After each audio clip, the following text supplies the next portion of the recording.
My people, Mama Ebun don land again. Today, matter go touch your heart like pepper for wound. I was 18 when the world nearly swallowed me. My name is Ada, and I was just another poor girl in the city trying to chase a future that seemed too far away. My mom had fallen terribly ill, and we could barely afford food, talk less of hospital bills.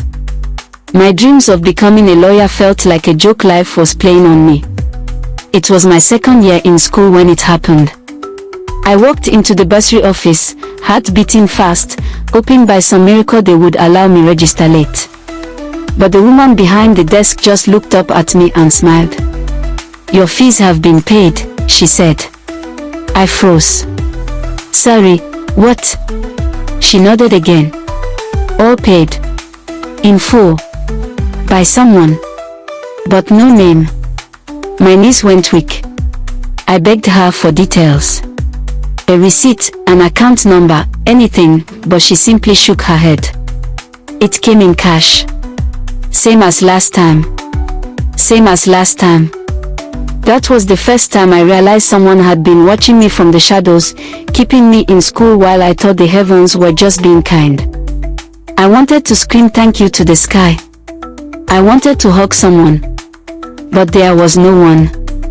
Every semester, it continued. Right before deadline, the bursar would call me with the same words, "Your fees have been paid." Each time I asked questions, I got the same answer, "Anonymous." I searched. I asked my mom.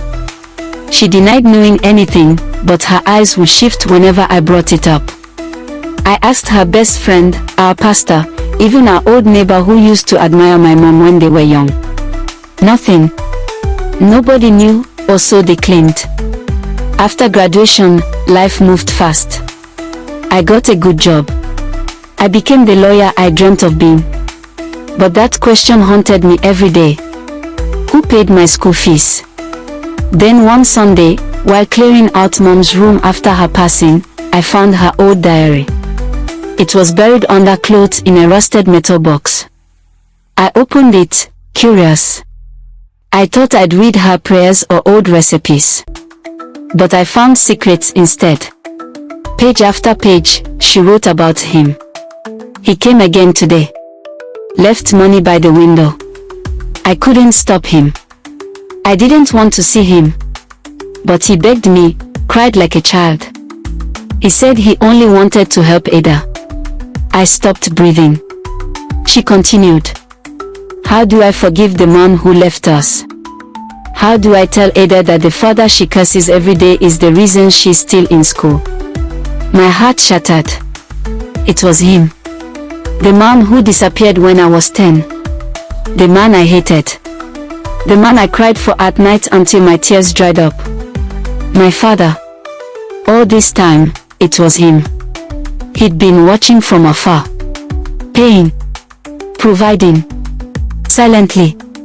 Not asking to be seen. Not begging to be loved. I sat on the floor of my mother's room and wept like a child. The betrayal. The love. The silence. It was too much. I didn't know what to feel. Anger. Gratitude. Confusion. All I knew was, I had to find him. It took months, but I traced him to a small town in the east. A lonely place where no one knew his story. I found him sitting under a mango tree, grey beard, shaking hands, and eyes full of guilt. When he saw me, he stood slowly. Tears filled his eyes before a word left his mouth. I couldn't speak.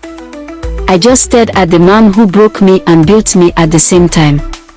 He whispered, "I'm sorry." I asked him why. He said, "Because I was a coward. I didn't know how to be your father.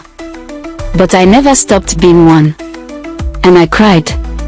I cried not just for the pain, but for the love that hid in silence. For the school fees paid in secret. For the man I had to hate before I could forgive.